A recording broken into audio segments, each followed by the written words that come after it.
کیا قوم سوال کر سکتی ہے عمران خان سے یا جو یہودی ایجنٹ بیٹھے ہیں ان سے کو پوچھ سکتا ہے کہ جن پارٹیوں نے پاکستان کے خلاف سازش کی، جن پارٹیوں نے پاکستان کو تسلیم نہیں کیا، پاکستان کے اربوں ڈالر لوٹ کر پاکستان کو دیوالیہ کیا، ان پر پابندی لگ سکتی ہے؟ جنہوں نے یہاں دہشت گردی کی ان سے کوئی پوچھ سکتا ہے؟ میں سوال کرتا ہوں ارباب اختیار سے، کیا محمود اچکزئی اور اسفندیار ولی نے آج تک پاکستان کو تسلیم نہیں کیا؟ کیا آپ میں اخلاقی جرت ہے؟ آپ ان پہ ہاتھ ڈال سکتے ہو؟ کیا MQM نے ہزاروں لوگوں کو قتل کیا؟ کتنے سیکورٹی فورسز کے جوان شہید ہوئے؟ کیا آپ میں اخلاقی جرت ہے؟ ان پہ ہاتھ ڈال سکتے ہو؟ کیا نواز شریف اور زرداری نے پاکستان کے قومی راز امریکن کو، انڈیا کو، اسرائیل کو نہیں دیے؟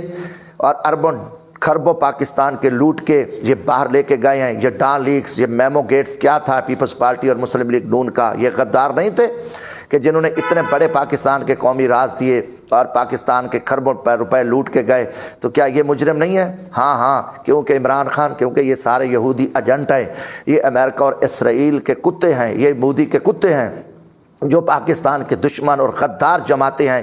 ان کے اوپر آپ نے ہاتھ نہیں ڈالنا، اور آپ صرف ان مظلوموں پہ ہاتھ ڈالو گے کیونکہ تحریک لبیک والوں نے اللہ کا نام اور نبی صلی اللہ علیہ وسلم کی حرمت کا نام لیا، اور انہوں نے آپ ناموس رسالت کے تحفظ کا نام لیا۔ اس لیے آپ جو پاکستانی حق کہنے والے ہیں، سچ کہنے والے ہیں، ان کے اوپر آپ بین کرو، کیونکہ ٹوٹل غیر قانونی اور گھٹیا غیر عینی اقدام ہے کہ آپ دہشت گرد جو جماعتیں ہیں ان کو اسمبلیوں میں بٹھاؤ، ان کے اوپر بین نہ کرو، جو پاکستان کو لوٹیں، جو عزیر بلوچ بنائیں، جو لاکھوں سینکڑوں لوگوں کو قتل کریں اور پاکستان کی دولت باہر لے جائیں، پاکستان کو تسلیم نہ کریں، وہ وفادار ہیں۔